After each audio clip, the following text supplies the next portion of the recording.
फ्रांसीसी क्रांति विश्व में एक ऐसी महत्वपूर्ण घटना है जिसने पूरे विश्व को बदल कर रख दिया। पूरे विश्व की राजनीतिक व्यवस्था ने एक नई करवट ली कहा जाए तो। स्वतंत्रता, समानता, बंधुत्व जैसे विचारधारा एक साथ राजनीतिक क्षेत्र में जो है सो प्रतिपादित हुई।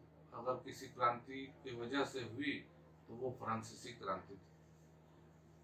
पूरी विश्व राजनीति इस क्रांति के बाद से एक नई करवट लेने लगी।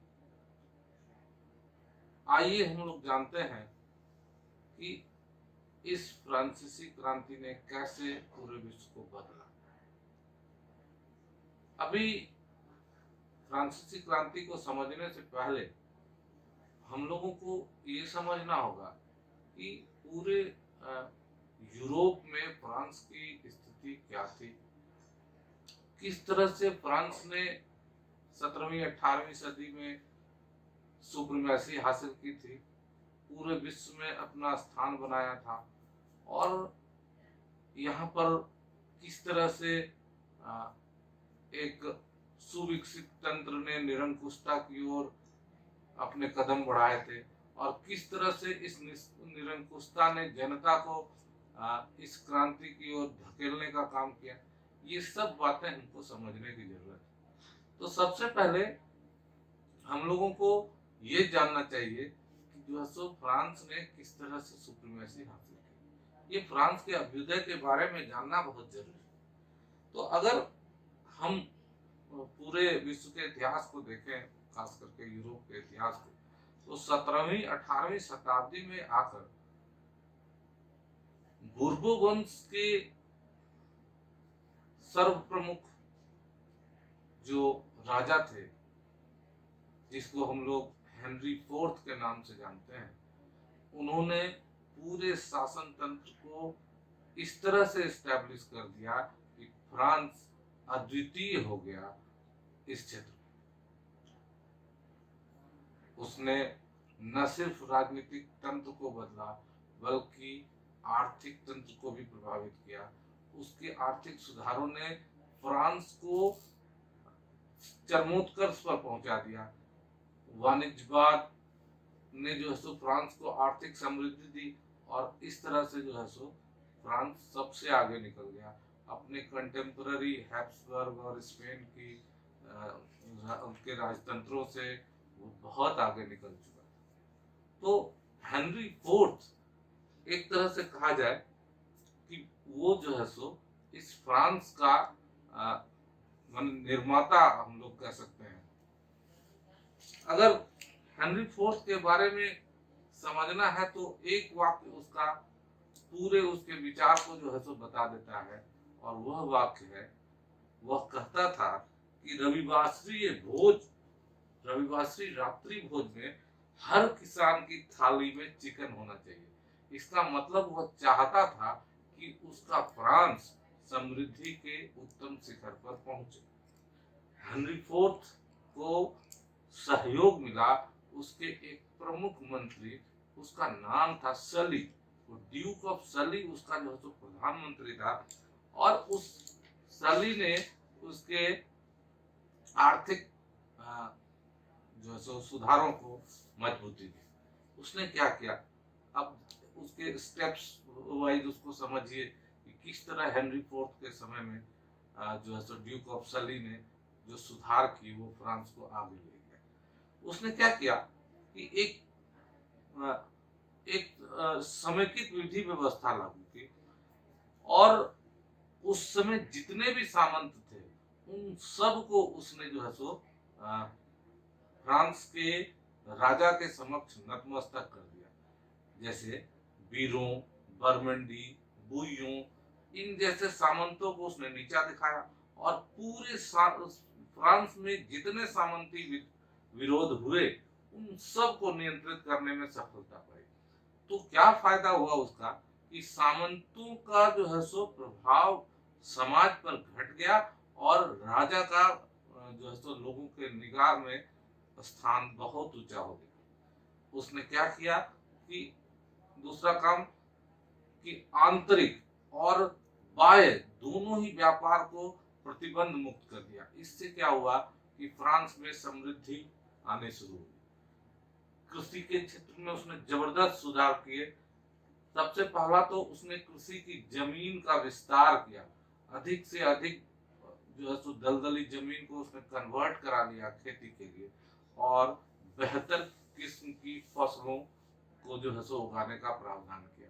आप समझ सकते हैं कि इस समय जब समकालीन विश्व इस बारे में थोड़ा बहुत सोचते थे, कितना आगे बढ़कर सोचा ड्यूक ऑफ सली ने और हेनरी फोर्थ। इसी का नतीजा था कि फ्रांस में जो है सो आर्थिक संपन्नता आई। न सिर्फ ये बल्कि उसके समय में बहुत सारे उद्योग अपने शीर्ष पर पहुंचे, जैसे शीशा उद्योग, पोर्सिलीन उद्योग, फीता बनाने का उद्योग, दीवार दरी जिसको हम लोग टेपेस्ट्री कहते हैं वो सब, महीन चमड़े का रोजगार, कपड़ा उद्योग, ये सब जो है सो राजकीय सहायता प्राप्त कर अपने जो है सो उत्कर्ष को प्राप्त हुए। और आज भी आप जानते हैं कि टेपेस्ट्री, दीवार दरी, कालीन बनाने में फ्रांस अभी भी सबसे आगे। और ये सब जो है सो हेनरी फोर्थ और सली के जो है सो प्रयास से ही शुरू हुआ।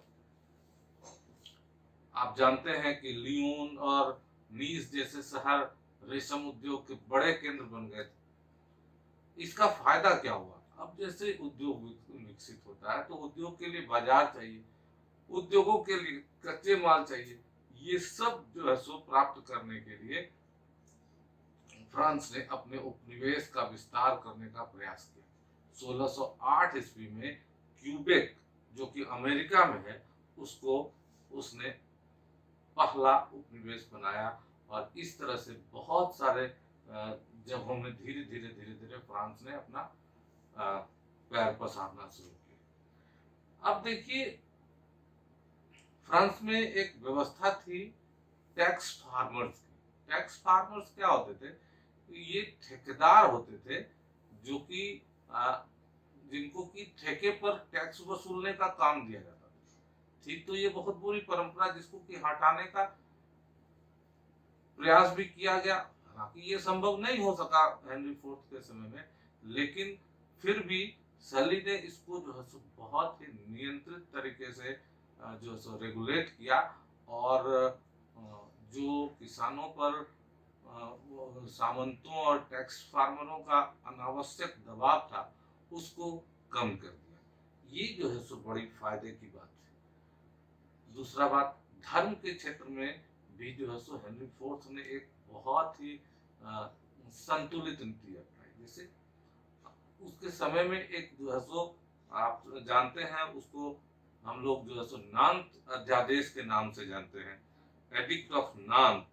और ये 1598 में लागू हुआ और इसमें फ्रांस के क्षेत्र में रहने वाले ह्यूजनेट्स, जो जिसको हम लोग ह्यूजनो को कह सकते हैं, उसका स्पेलिंग हो जाएगा HUGUENOT। तो ह्यूजनो अगर इसको हम लोग कहें तो ठीक है। तो ह्यूजनो को जो है सो उन लोगों ने धार्मिक और आर्थिक स्वतंत्रताएं दे दी। इससे क्या हुआ कि फ्रांस में जो है सो एक अच्छा वातावरण बना और लोग जो है सो धार्मिक सहिष्णुता की नीति पर चल पड़े। ये सब जो है सो चल रहा था। फ्रांस का आंतरिक व्यवस्था, उसका व्यापार, सब कुछ रीस्टैब्लिश हो चुका था हेनरी फोर्थ के समय में। इसलिए हेनरी फोर्थ को महानतम राजाओं में से मिला। तो क्या विदेश नीति के बारे में? विदेश नीति के बारे में हेनरी फोर्थ जो है सो बहुत ही प्रबल था। उसने अपने जितने भी प्रतिद्वंदी थे समकालीन, जैसे हैब्सबर्ग वंश, ऑस्ट्रिया और स्पेन, उन सब को कमजोर कर दिया। हालांकि जो सो शुरुआती दौर में जो है सो हेनरी फोर्थ ने एक ऐसा संगठन जो कि शांति स्थापित कर सके उसको जो है सो एस्टेब्लिश करने का प्रस्ताव दिया था। लेकिन ये संभव नहीं हो पाया। तो उसने जो है सो फ्रांस को जो है सो श्रेष्ठ बनाने का प्रयास किया, फ्रांस को मजबूत बनाने का प्रयास किया, और वो हैब्सबर्ग और स्पेनी राजवंशों को कमजोर करने में सफल। ये अलग बात है कि एक विक्षिप्त कैथोलिक द्वारा 1610 में हेनरी फोर्थ की हत्या कर दी गई। तो जो है सो एक सशक्त राजा का बहुत दुखद अंत हुआ, अगर हम चाहे तो कह सकते हैं। हेनरी फोर्थ की मृत्यु के बाद उसकी इटालियन पत्नी मैरी द मेडिसी और उसके पुत्र, जिसको हम लोग इतिहास में लुई 13वें के नाम से जानते हैं, वो जो है सो सत्ता में आए। शुरुआत के 12 वर्ष तक ये सत्ता किसी तरह से डगमग चली। क्यों डगमग चली? उसका वजह ये था कि इतना सशक्त तंत्र जो हेनरी फोर्थ का डेवलप किया हुआ था, उसको चलाना थोड़ा कठिन था अगर वो कमजोर हाथों में हो जाए। तो किसी तरह से जो है सो चला, दरबारियों के सहयोग से जैसे। लेकिन इसका जो है सो एक प्रधानमंत्री यहाँ पर हम लोग जो है सो जानेंगे, जिसने फिर से इसको एक नए तरीके से रीस्टैब्लिश करने का प्रयास किया। इस व्यक्ति का नाम था कार्डिनल रिजलू। कार्डिनल रिजलू एक सशक्त व्यक्तित्व का आदमी था, और उसका एकमात्र उद्देश्य था वो था कि आंतरिक क्षेत्रों में फ्रांस के राजतंत्र की सर्वोच्चता और विश्व परिदृश्य में फ्रांस की जो है सो इनविंसिबिलिटी कह सकते हैं उसको हम लोग, कि जो है सो जिसको कि कहें कि फ्रांस सर्वोच्च हो जाना। तो ये जो है सो रिजलू जब शासन में आया, मतलब उसने प्रधानमंत्री का पद इस्तेमाल किया, तो उसने हेनरी फोर्थ की सभी नीतियों को फिर से लागू करना शुरू कर दिया। अब देखिए क्या क्या गड़बड़ी हुई होगी इस 12 साल में।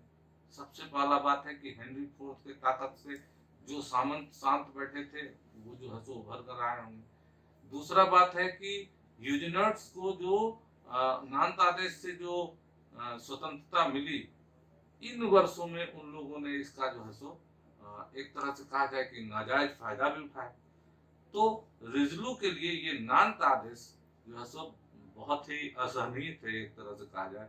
उसने जो है सो क्या किया कि ह्यूजेनॉट्स के सैनिक और राजनीतिक अधिकारों को छीन लिया। हालांकि धार्मिक स्वतंत्रता उसकी उन लोगों ने अभी भी जो है सो बनाए रखी। मतलब रिजलू जो कार्डिनल था, कार्डिनल मतलब आप समझ लीजिए कि वो कैथोलिक चर्च से संबंधित था, उसने भी जो है सो ह्यूजेनॉट्स को धार्मिक रूप से कभी प्रताड़ित नहीं किया। हालांकि उसकी सैनिक और राजनीतिक स्वतंत्रता को उसने जो है सो उस पर जो है सो नियंत्रण किया। उसने पूरे फ्रांस को 3 जो है सो प्रशासनिक इकाई में बांट दिया। इसको, इन प्रशासनिक इकाइयों को हम लोग कहते हैं जनरलाइट्स। और सबसे बड़ा बात था कि पहले जो गवर्नर हुआ करते थे वो सामंत हुआ करते थे। अब रिजलू ने जो है सो नए सिरे से उसको रीस्टैब्लिश कर दिया, और मतलब समझिए कि मध्यम वर्गीय जो है सो परिवारों से मध्यम वर्गीय लोगों के बीच से प्रशासनिक पदाधिकारियों की नियुक्ति की। इनको हम लोग कहते हैं इंडेंट, ठीक है, सॉरी इंटेंडेंट। इनको जो है सो हम लोग इंटेंडेंट कहते हैं, ठीक है। उसने सामंतों की जगह मध्यम वर्गीय परिवार से प्रशासनिक पदाधिकारियों की नियुक्ति की, जिनको इंटेंडेंट नाम से जाना जाता है। कार्डिनल रिजलू वो कैथोलिक परंपरा से था। बावजूद उसके उसने प्रोटेस्टेंटों के पक्ष में जो है सो 30 वर्षीय युद्ध में भाग लिया, और उसमें एक तरह से वह जो है सो डिक्टेटिंग स्थिति में बना रहा। बात ये अलग बात है कि 30 वर्षीय युद्ध की समाप्ति उसके बाद मैंने उसके मरने के बाद हुई, और उस समय तक कार्डिनल मैजरिन जो है सो प्रधानमंत्री बनाए जा चुके थे। तो जो भी हो, हैप्सबर्ग वंश को जो है तो हैप्सबर्ग साम्राज्य को बहुत ही कमजोर किया जा चुका था, और फ्रांस जो है सो अपने प्रशासनिक सर्वोच्चता के मामले में सफल रहा। अब देखिए, जब रिजलू मर गया तो उसके जगह पर जो दूसरा आदमी आया प्रधानमंत्री के पद पर, उस व्यक्ति का नाम था कार्डिनल मैजरिन। और ये कार्डिनल मैजरिन एक तरह से कहिए कि कार्डिनल रिजलू का शिष्य ही था। रिजलू खुद एक मैकियावेलियन थाउट का व्यक्ति था, मतलब वो कठोर और जो है सो अपने शासन में सर्वोच्चता की ओर जो है सो ध्यान देने वाला व्यक्ति था। ठीक उसी तरह से कार्डिनल मैजरिन भी था, लेकिन दोनों के चरित्र में थोड़ा अंतर था। जहाँ कार्डिनल रिजलू जो था वो स्ट्रेट फॉरवर्ड था और अपने प्रतिद्वंदियों के सामने भी तन कर खड़ा रहता था, मैजरिन में वो बात नहीं थी। वह यहाँ पर कूटनीति से काम लेता था। कहने का मतलब है कि वह थोड़ा सॉफ्ट जरूर था, लेकिन भीतर से वो जो है सो अपने शासन को स्टैब्लिश करने के लिए कूटनीति का प्रयोग कर लेता था। आप जानिए कि मैजरिन के समय में 30 वर्षीय युद्ध समाप्त हुआ, और इसमें फ्रांस जो है सो अपने उद्देश्य में सफल रहा, और फ्रांस की स्थिति और भी अच्छी हो गई। फ्रोंदों का विद्रोह इस समय दबाया गया। फ्रोंद विद्रोह का मतलब हम लोग कह सकते हैं कि दोस्तों फ्रांसीसी सामंत बीच बीच में विद्रोह करते थे, और इस समय जो विद्रोह था उसको हम लोग फ्रोंद विद्रोह कहते हैं। 1661 आते आते मैजरिन की भी मृत्यु हो गई। तो अब आइए हम लोग समझिए लुई 14वें के समय उसके जो है तो क्या परिवर्तन हुआ। लुई 14वें को जो शासन तंत्र मिला, उसके लिए हेनरी चतुर्थ, रिजलू और मैजरिन ने जो है सो आधार तैयार किया था, जो लुई 13वें के समय में भी चल रहा था। हालांकि लुई 14 बहुत ही ब्रिलियंट था नहीं, लेकिन लुई 14 की एक विशेषता थी कि वो सामान्य से अच्छी बुद्धि का और बहुत ही तीव्र स्मरण शक्ति का जिम्मेवार और मेहनती व्यक्ति थे। इन प्रॉपर्टीज की वजह से वह अपने शासन को चलाने में बहुत ही सक्षम हुआ। बहुत ही मेहनत से उसने जो है सो किया, और वह पूरे शासन तंत्र पर जो है सो हावी हो गया। उसके प्रेरक थे बिशप बोस्वेट और उसकी खुद की माता, जो कि स्पेन घराने से थी। इन दोनों ने लुई 14वें के दिमाग में बिल्कुल भर दिया था कि जो है सो राजा जो है वो देवताओं का, ईश्वर का प्रतिनिधि होता है। यानी दैवी राजत्व सिद्धांत उसके दिमाग में घर कर गया था, और इसके वजह से क्या हुआ कि उसने जनता को जो है सो ये बता दिया कि मैं ही जो है सो सब कुछ हूँ। उसने कहा कि मैं ही राज्य हूँ, है ना। तो एक तरह से माने एब्सोल्यूट निरंकुश तंत्र, डेस्पोटिज्म जिसको हम लोग कहते हैं, वो लुई 14 ने एस्टैब्लिश कर दिया। उसने फ्रांस में एक नया जो है सो किला बनवाया, एक तरह से नई राजधानी बनवाई, जो कि पेरिस से 12 मील दूर थी। ये वर्साय नामक जगह है, जहाँ पर कि उसने अपनी नई राजधानी बनाया। कहा जाता है कि वर्साय का जो किला है वह जो है सो पूरे विश्व में विशेष है, बहुत ही बड़ा, भव्य, और जो है सो मतलब उससे आप जो है सो पता लगा सकते हैं कि जो है सो उस शासन तंत्र की भव्यता क्या थी। देखिए, वर्साई के फोर्ट में बहुत सारे लोग जो है सो आ गए, पूरा राजकीय तंत्र आ गया, पूरा जो है सो आप समझिए कि बुद्धिजीवी वर्ग का जो है सो संरक्षण वहीं से होने लगा। उसकी शान शौकत जो है सो लुई 14वें ने जो है सो बहुत ही बढ़ा दी और उस पर बहुत बड़ा खर्च करना शुरू कर दिया। अब इसका नतीजा हुआ कि जनता का जो है सो ऊपर जो है सो करों का बोझ बढ़ता चला जा रहा था। अब ऐसी स्थिति में शासन के अर्थतंत्र को सुधारना बहुत जरूरी था। ऐसे में जो है सो एक व्यक्ति का लुई 14वें को साथ मिला, उस व्यक्ति का नाम था कोलबर्ट। अगर पूरे विश्व में all time great prime ministers का नाम लिया जाए तो कोलबर्ट उसमें सबसे आगे था।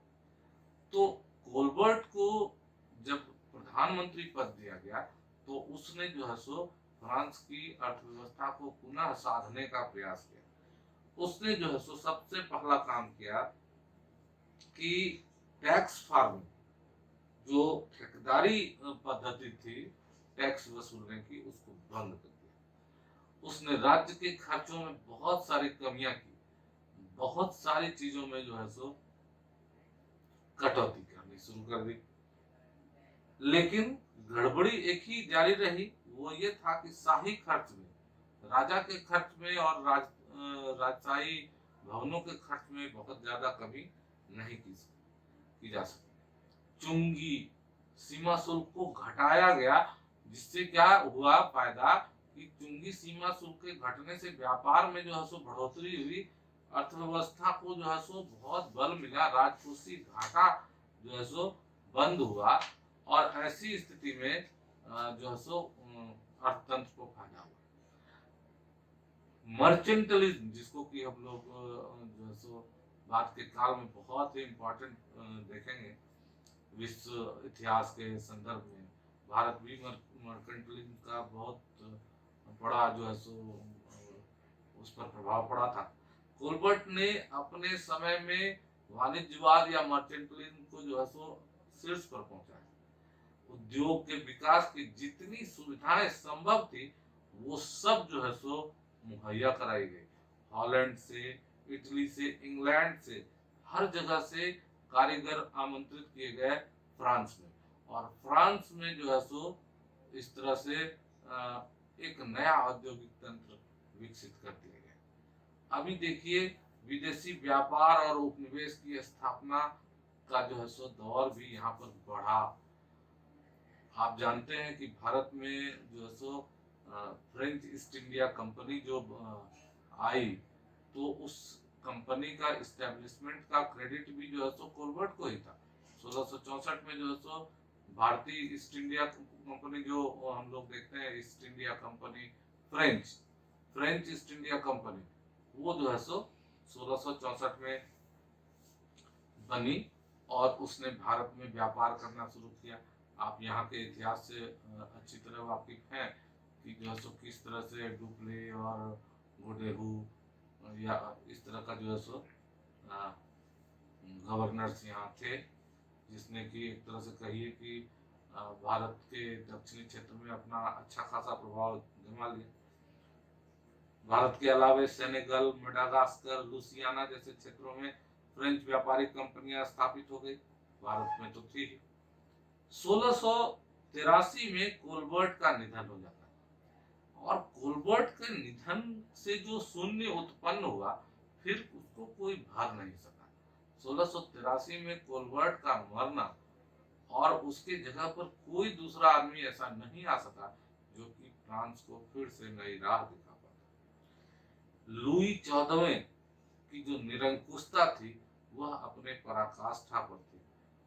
पोप से उसके आरंभ में बहुत ही संबंध बिगड़ गए, किसी तरह से दोनों के बीच समझौता हो सका था। जानसानिस्ट जो ग्रुप था, एक अलग धार्मिक ग्रुप, उससे जो है सो कभी लुई 14वें की पटी नहीं। यूजनों से जो है सो संबंध अच्छे नहीं रह सके। प्रोटेस्टेंट की जो स्थिति थी, चूंकि जो सो लुई 14वें कैथोलिक था, तो उससे भी जो है सो उसके संबंध अच्छे नहीं रहे। उसके साथ जो बुरे संबंध थे, इससे जो है सो प्रोटेस्टेंटों के द्वारा जो उद्योग धंधे थे, उसके साथ जो है सो न्याय नहीं हो सका और उसको अल्टीमेटली नुकसान। दूसरा बात ये था कि जब लुई 14वें थोड़ा डिक्टेटरशिप जहां हो जाता है, तो वो अपनी सर्वोच्चता को स्थापित करने के लिए अपने आप को कई युद्धों में उलझा लेता, और वही हुआ कि लुई 14वें ने पूरे यूरोप पर अपनी सर्वोच्चता प्राप्त करने की कोशिश की और सबको अपना दुश्मन बना दिया। कई लड़ाइयों में उलझा, जैसे war of devolution, Dutch war, Augsburg का लीग का युद्ध, स्पेन के उत्तराधिकार का युद्ध, ये सब अनावश्यक युद्ध थे जिसमें लुई 14वें उलझा और फ्रांस को आर्थिक हानि उठानी पड़ी। उसका नतीजा हुआ कि फ्रांस के प्रतिद्वंदी ब्रिटेन, इटली, जर्मनी, ऑस्ट्रिया फिर से जो है सो अपने को रीएस्टैब्लिश करने के चक्कर में हो गए। ब्रिटेन का जो है सो यूरोप पर अपना आधिपत्य बढ़ा।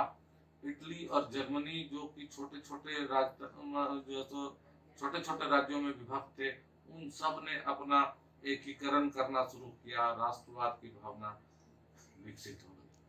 हालांकि इसके बावजूद फ्रांस अब भी सबसे शक्तिशाली में से था। लेकिन दिक्कत क्या होती है कि जब इतना केंद्रीकृत शासन तंत्र हो जाता है, तो उसको फिर से जो है सो कोई कमजोर राजा चला पाना उसके लिए बहुत मुश्किल हो जाता है। आप देखते हैं कि अशोक के बाद जो है सो भारत में जो है सो किस तरह से साम्राज्य का पतन हो जाता है। हर्षवर्धन के बाद जो है सो कोई संभालने वाला नहीं बचता। तो यही चीज जो है सो लुई 14वें के साथ है। लुई 14वें का जो पोता था, वो लुई 15वां, वो 5 वर्ष की उम्र में जो है सो गद्दी पर बैठा। ये व्यक्ति उस योग्य नहीं था कि जो है सो लुई 14वें के बनाए हुए तंत्र को फिर से रीस्टैब्लिश कर पाता। ये अयोग्य था, साथ साथ विलासी और लापरवाह भी था। इसके चलते क्या हुआ कि वर्साय जो है षड्यंत्रों का केंद्र बन गया। हालांकि लुई 15वें ने 1715 से लेकर 1774 तक शासन किया, लेकिन कभी भी फ्रांस अपनी पुरानी प्रतिष्ठा पा नहीं सका। आरंभ में शासन की बागडोर उनके मंत्रियों जैसे ड्यूक ऑफ ऑर्लियंस फिलिप और प्रधानमंत्री कार्डिनल फ्लोरी के द्वारा जो है सो चला। उसके मदद से 1743 में कार्डिनल की मृत्यु के बाद वस्तुतः जो है सो लुई 15वें ने अपनी सत्ता को जो है सो खुद से संभालना शुरू किया। अब आप सोच लीजिए कि 15 से लेकर 43 तक ये जो है सो 5 वर्ष का बच्चा क्या संभालेगा। जो है सो अब सीधा सीधा यहाँ तक की स्थिति ये आती थी कि विदेश से कोई राजा या कोई डेलीगेट आता था तो वो बच्चे को गोदी में उठा लेता था। आपको बहुत सारे यूट्यूबर्स के पास या बहुत सारे जो है सो गूगल के पास नक्शे मिल जाएंगे, जो कि जो है सो जैसे कि कहीं आप देखेंगे कि जो है सो रूस के जो है सो शासक ने उसको गोद में उठाया हुआ है, इस तरह के नक्शे फोटोज आपको मिल जाएंगे। लुई 14वें के द्वारा एस्टैब्लिश्ड केंद्रीकृत शासन तंत्र को संभालने के लिए जरूरी था कि उसका उत्तराधिकारी कोई उसी के तरह सशक्त व्यक्ति होता है। लेकिन उसके उत्तराधिकारी में जो है सो ये बात नहीं रही। लुई 14वें का बेटा संक्रामक रोग से मर चुका था। अब उसके पोते को राजवंश संभालना पड़ा। संजोग से देखिए कि उसके परपोते की आयु जो है सो सिर्फ 5 साल थी जब उसने गद्दी संभाला। तो ऐसी स्थिति में उसके द्वारा जो है सो शासन चलाए जाने की कल्पना आप कर ही नहीं सकते। उस समय तक किसी तरह से उसका शासन जो है सो उसके प्रधानमंत्रियों द्वारा चलाया गया। जैसे ऑर्लियंस के ड्यूक फिलिप द्वारा और उसके प्रधानमंत्री कार्डिनल फ्लेरी द्वारा। पूरे वैश्विक तंत्र में फ्रांस की स्थिति पर जो है सो लोगों की निगाह थी। अगर देखा जाए तो लुई 15वें ने वास्तव में गद्दी संभाली 1743 में जाकर, वो भी तब जब कार्डिनल फ्लेरी की मृत्यु हो गई तब। अब इतने दिनों तक अगर हम देखें तो वो राजकाज से वंचित था, वो बड़ा हो रहा था और उसको जो है सो राजतंत्र से राज से कुछ खास लेन देना बचा नहीं था। वह एक विलासी शासक था और अयोग्य भी, लापरवाह भी, क्योंकि उसको जो है सो आरंभ में ही सपोर्ट मिल गया, राजतंत्र चल ही रहा था। अब देखिए इसके काल में क्या हुआ कि सप्तवर्षीय युद्ध हुए और सप्तवर्षीय युद्ध के दौरान फ्रांस ने अपने बहुत सारे जो है सो उपनिवेश गंवा दिए। नतीजा क्या हुआ कि खजाने की हालत खराब हो गई। अब देखिए अगर वारसाई का खर्च है वो रुकने का नाम नहीं ले रहा। एक स्थिति बन सकती थी कि अगर सामंतों अमीरों पर जो है सो कर लगाया जाता तो ये राजकोषीय घाटा कम किया जा सकता, पर ऐसा हुआ नहीं। वैसी स्थिति में जो है सो जो निर्णय लिया गया वो था कि भाई शाही खर्च को कम कर दिया जाए। तो लोगों ने क्या किया, जो सो निर्णय क्या लिया कि घोड़ों को बेच दिया। आप जानते हैं कि इस समय जो है सो वॉल्टेयर जो है सो कटु आलोचक था फ्रांस के तंत्र का। वॉल्टेयर ने लिखा कि अगर इन घोड़ों को बेचने की जगह वारसाई से कुछ गधों को कम कर दिया जाता तो जो है सो ज्यादा अच्छा।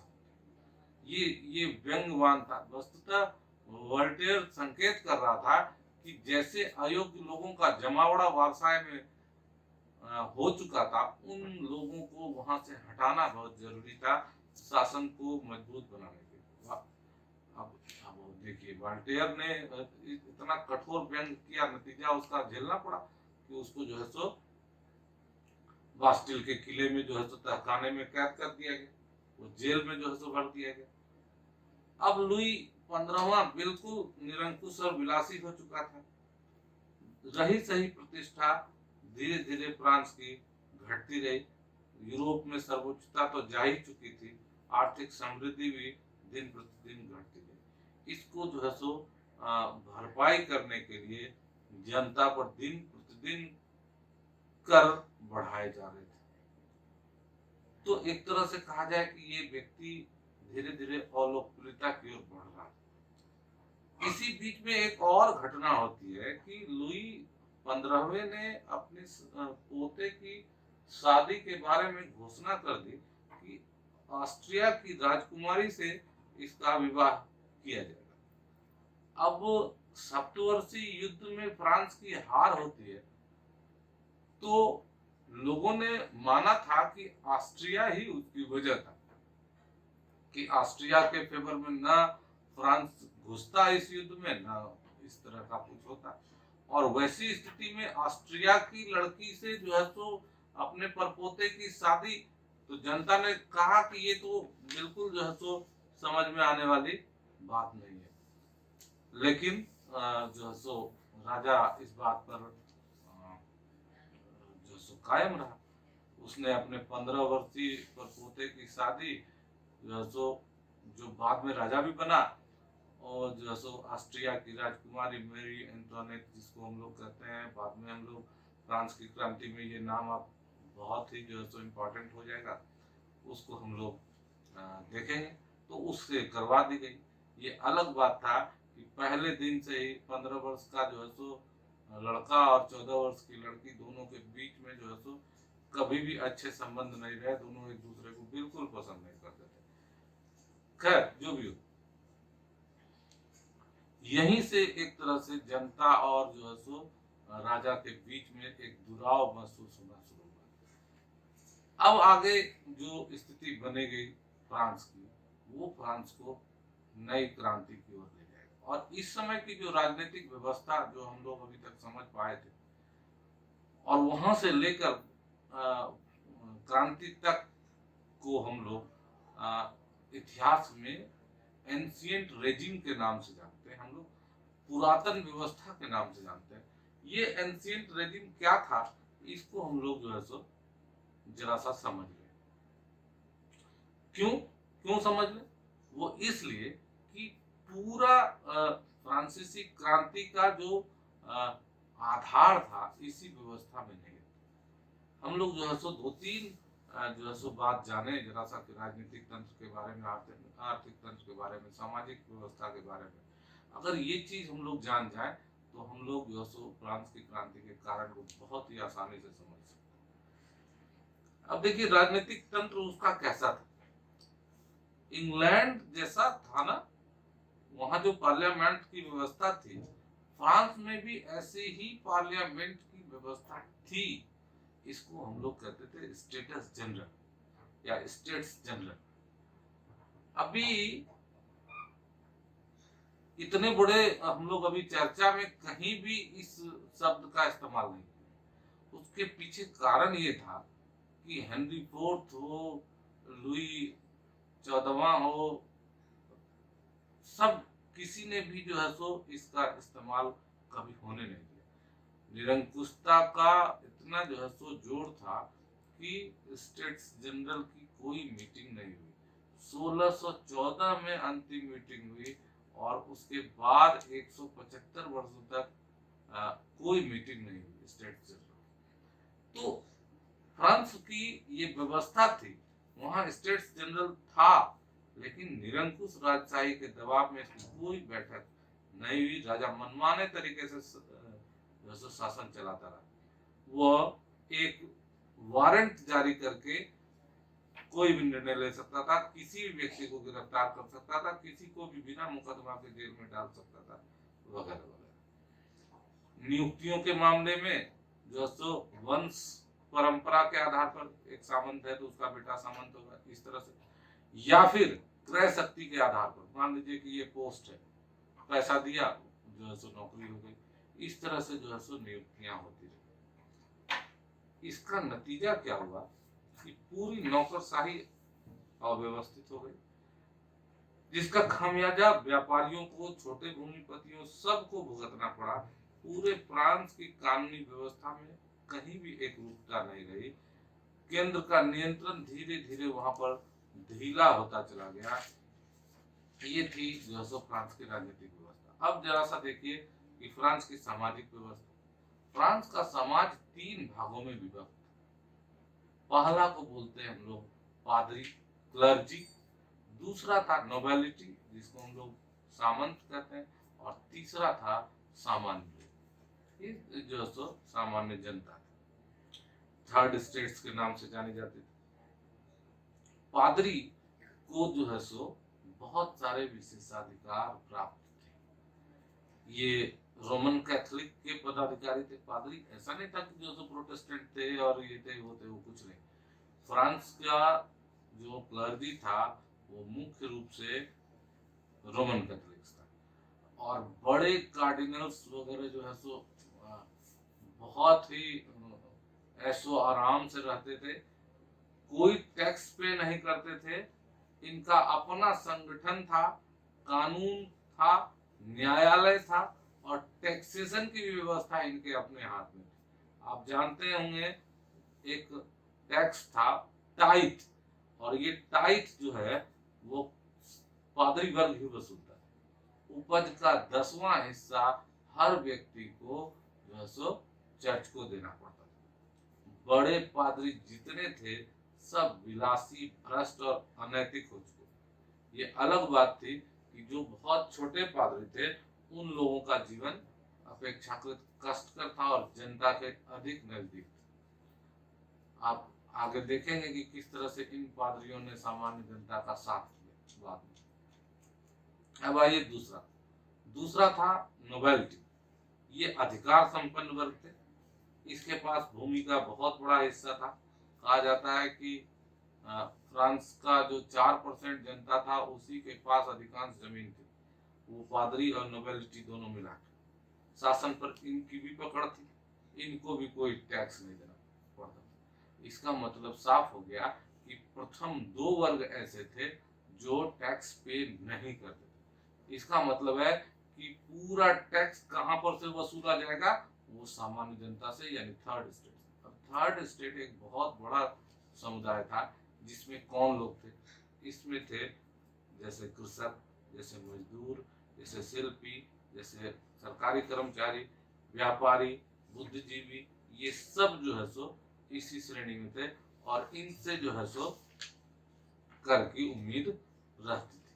जो भी नया कर इम्प्लीमेंट होता था इन्हीं से वसूला जाता था। ये हो गया। अब आइए आर्थिक स्थिति के बारे में। आर्थिक स्थिति को खराब करने में सबसे इम्पोर्टेंट था वो राजमहल पर होने वाला अपव्यय, विदेशी युद्धों में होने वाला खर्चा और टैक्सेशन की दोषपूर्ण प्रणाली। इन सब जो है सो चीजों ने मिलकर फ्रांस की अर्थव्यवस्था को दिन प्रतिदिन चौपट कर दिया। सारा टैक्स का बोझ किस पर था, अभी हम लोग बात कर चुके हैं थर्ड स्टेट पर। जैसे 3 बहुत ही महत्वपूर्ण टैक्स थे, जैसे टैले नामक भूमि कर, टाइथ नाम का धर्म और गैबल नाम का नमक कर, जो इन लोगों को देना पड़ता था। इसके अतिरिक्त व्यापारिक कर, शुल्क और चुंगी, इन सब का भी भार इन्हीं पर पड़ता था। करों का जिम्मा एक बार फिर से टैक्स फार्मर्स की ओर थी, मतलब वसूली के ठेकेदार। जनता इनसे असंतुष्ट रहती थी। एक तो ये हो गया कि मनमाने ढंग से कर वसूलते थे। दूसरा गड़बड़ी ये था, जो टैक्स वसूलाता था उसका जो है सो प्रॉपर हिस्सा राजतंत्र तक पहुंचता नहीं था। जो उचित अंश नहीं पहुंचेगा तो जो है सो फिर इसका मतलब है कि बिचौलिए कर का अधिकांश भाग अपने ऐशो आराम में खाते थे, उड़ा देते थे और राजा के पास नहीं पहुंचता। सरकार पर दिन प्रतिदिन खर्चे का बोझ बढ़ रहा। तो अपना खर्चा कम करने के जगह पर इन लोगों ने क्या किया कि जो है सो कर्ज लेना शुरू किया। अब क्या हुआ, कर्ज जब अलग अलग जगहों से लेना शुरू किया तो वैसी स्थिति में कर्ज के लिए ब्याज देना पड़ेगा। ब्याज देने की वजह से और खर्चा बढ़ गया। तो टैक्स से जो पैसा आता था उसका बहुत बड़ा भाग जो है सो उसका सूद देने में चला जाता था। इसी बीच में एक बहुत बड़ी घटना घटी, वो था 1787 का अकाल। इस पीरियड में जो फ्रांस में फसलों के उत्पादन में बहुत भारी गिरावट आई, बहुत कम फसल उपज आया। नतीजा क्या हुआ, जो है सो एक तो टैक्स कलेक्शन कम हो गया, दूसरा बात क्या हुआ कि अन्न का अभाव हो गया, लोग भूखे मरने लगे। नतीजा क्या होगा, चीजों की कीमतों में बहुत बढ़ोतरी होने लगी, वस्त्र आदि उद्योग में गिरावट आने लगी। जब लोगों के पास पैसे नहीं होंगे, खरीदारी नहीं होगी, मंदी हो जाएगी, बेरोजगारी बहुत बढ़ गई। तो ये सब मुसीबतें एक साथ जो है सो सामने आने लगी। ऐसी स्थिति में जो है सो फ्रांस एकदम दरवाजे पर खड़ा था क्रांति। देखिए ये 3 बड़े कारण थे। एक राजनीतिक कारण हो गया, अभी आप समझ पाए, एक सामाजिक व्यवस्था वहां की आप समझ पाए, आर्थिक स्थिति आप समझ पाए। अब यहाँ पर जो है सो फ्रांसीसी क्रांति में एक चीज बहुत इंपॉर्टेंटली डिस्कस की जाती है, वो है क्रांति में जो विचारकों की भूमिका। बहुत बार इनको फिलोसोफर्स भी कहा जाता है। जो भी हो, विचारकों की भूमिका का बहुत बड़ा जो है सो मान रखा जाता है कि बहुत सारे इतिहासकार मानते हैं कि विचारकों के वजह से ही जो है सो क्रांति को जो है सो रास्ता मिला। खास करके एक बार नेपोलियन ने खुद से कहा था कि यदि रूसो न हुआ होता तो फ्रांस में क्रांति नहीं हुई होती। इस बात को लेकर जो है सो फ्रांस में एक अलग ही डिस्कशन छिड़ गया। सच भी है।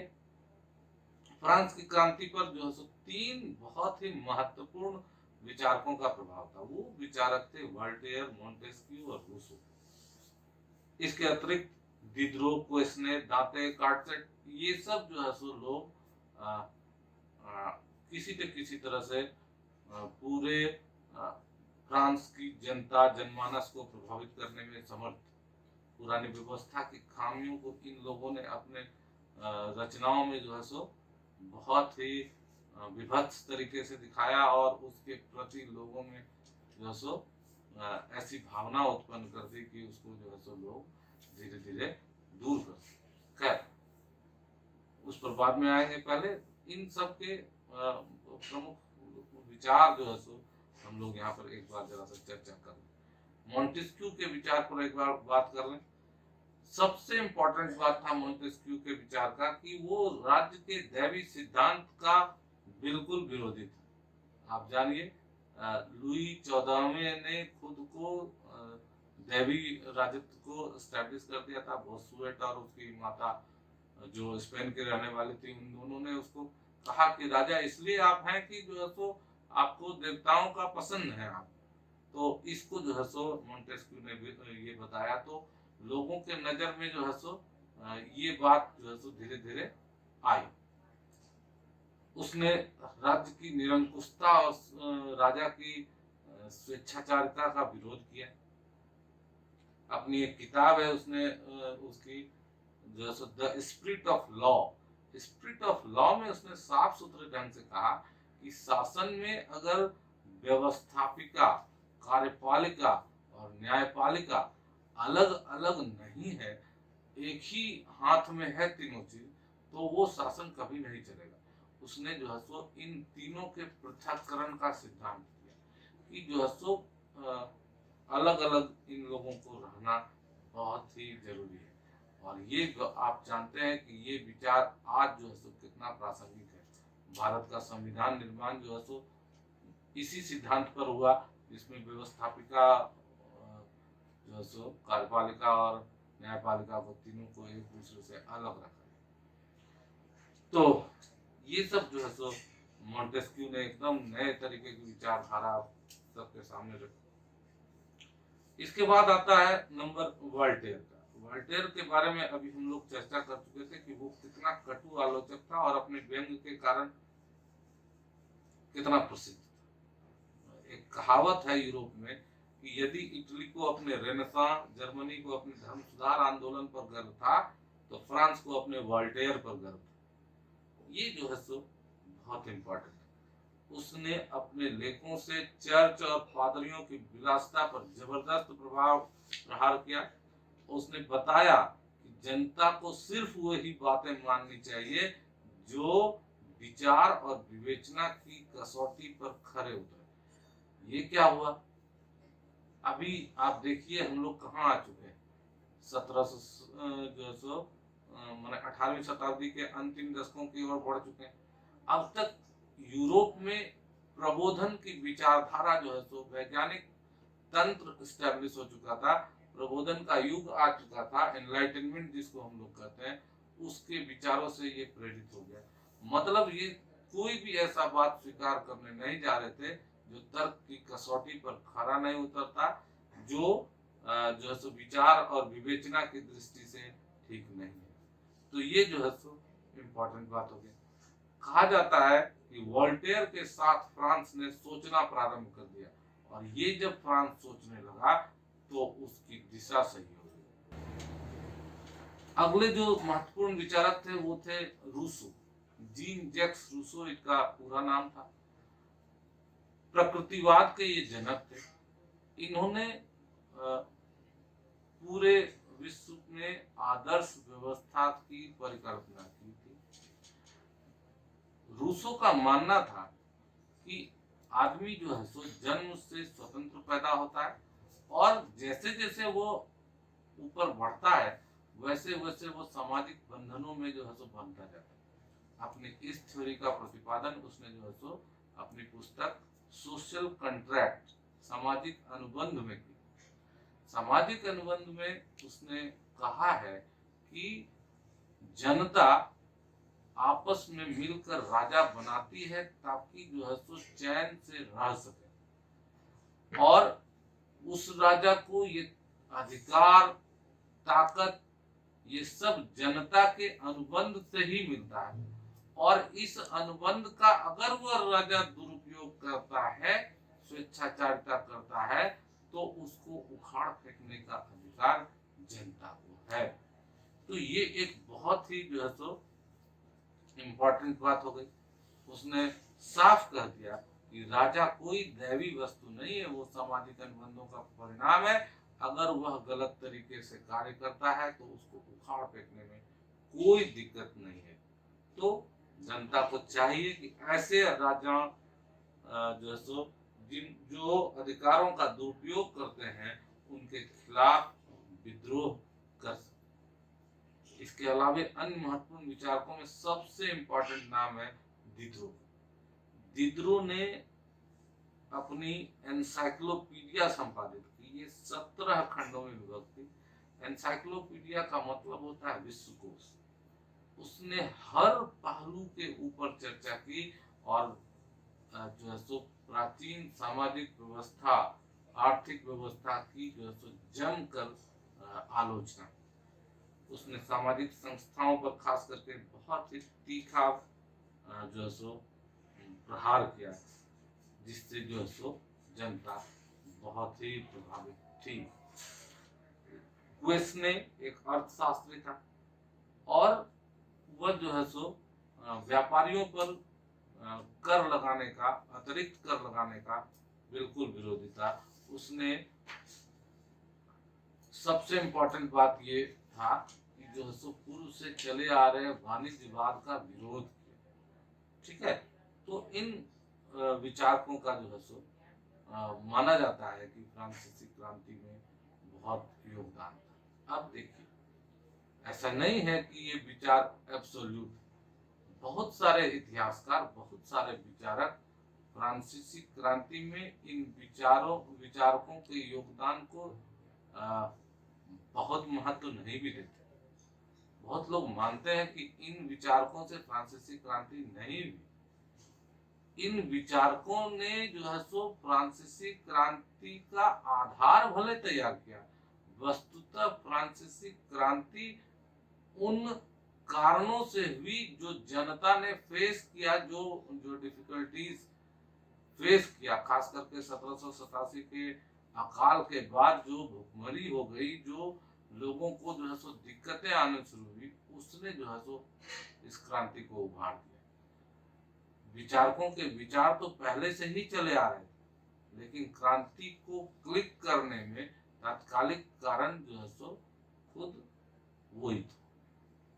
विचारकों के विचार ने क्रांति को आधार दिया और राजनीतिक सामाजिक तंत्र ने जो है सो उसको एक्टिवेट किया। अगर हम लोग फ्रांसीसी क्रांति के कारणों को समेकित रूप से जो है सो एक सूत्र में बांधना चाहें तो हम लोग ऐसे कह सकते हैं कि इनके कारण को जो है सो अलग अलग श्रेणी में बांट लीजिए।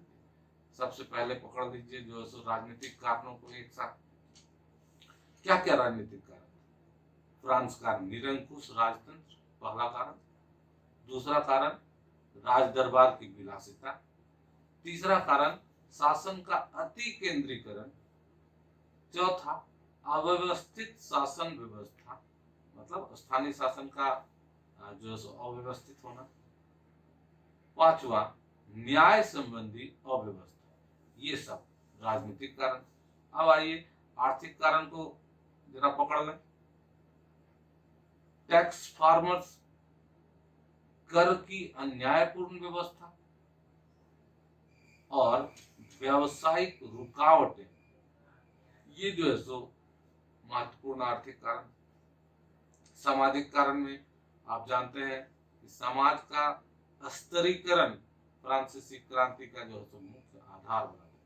पादरी वर्ग, सामंती वर्ग और सामान्य जनता में समाज का विभाजन, ये जो है सो इसने जो है सो पूरे फ्रांस को जो है सो अलग अलग श्रेणी में बांट दिया, अलग अलग स्टेटस में बांट दिया।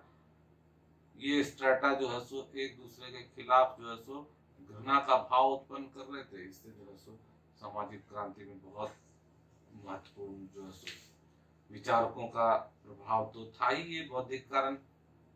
इसके अलावा बहुत सारी विदेशी घटनाओं का प्रभाव था, जैसे जैसे इंग्लैंड के संसदीय शासन से लोग प्रभावित हो रहे थे, खास करके सप्तवर्षीय युद्ध के बाद।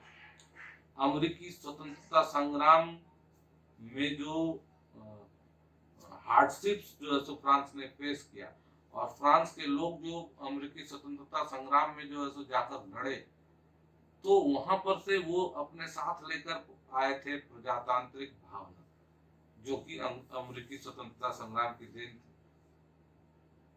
अमेरिकी विद्रोहियों की सफलता ने पुरानी व्यवस्था को उखाड़ फेंकने में लोगों ने विश्वास उत्पन्न कर दिया। लोगों ने सोचा कि जिस तरह से अमेरिकी जो है सो वहां के उपनिवेशों को उखाड़ फेंक रहे हैं, वैसे ही फ्रांस की पुरानी व्यवस्था को हम फ्रांसीसी भी उखाड़ फेंकने में सक्षम हैं। तो ये सब चीज हुआ। इसके बाद जो है सो सबसे इंपॉर्टेंट हुआ स्टेटस जनरल की बैठक। आप जानते हैं कि पौने 200 सालों के बाद 1 मई 1789 को फ्रांस में स्टेटस जनरल की बैठक बुलाई गई। ये बैठक क्यों बुलाई गई? क्योंकि फ्रांस की जो आर्थिक स्थिति हो चुकी थी, कहा कि आर्थिक संकट जो आ गया था, उसको दूर करने के लिए जो है सो बुलाई गई थी। और इसमें जो गड़बड़ियां हुई थी, उसने फ्रांस की क्रांति को एक तरह से कहिए प्रारंभ कर। आज के इस वीडियो में हम लोग जान पाए कि फ्रांस की राज्य क्रांति के कारण क्या क्या थे। अगले वीडियो में हम लोग जानेंगे कि फ्रांस की क्रांति में घटनाक्रम किस प्रकार हुए, जैकोबिन दल, जिरोंदिन्स जैसे जो दल या इनकी गतिविधियां क्या थी। उसके बाद जो है सो फ्रांस की क्रांति का क्या प्रभाव पड़ा, और किस प्रकार नेपोलियन के आते आते ये फ्रांस की क्रांति का प्रभाव जो है सो समाप्त हो गया। फ्रांस की क्रांति का पूरे विश्व पर क्या प्रभाव पड़ा, इन सब के लिए हम लोग जो है सो अगले वीडियो में देखना चाहेंगे। धन्यवाद।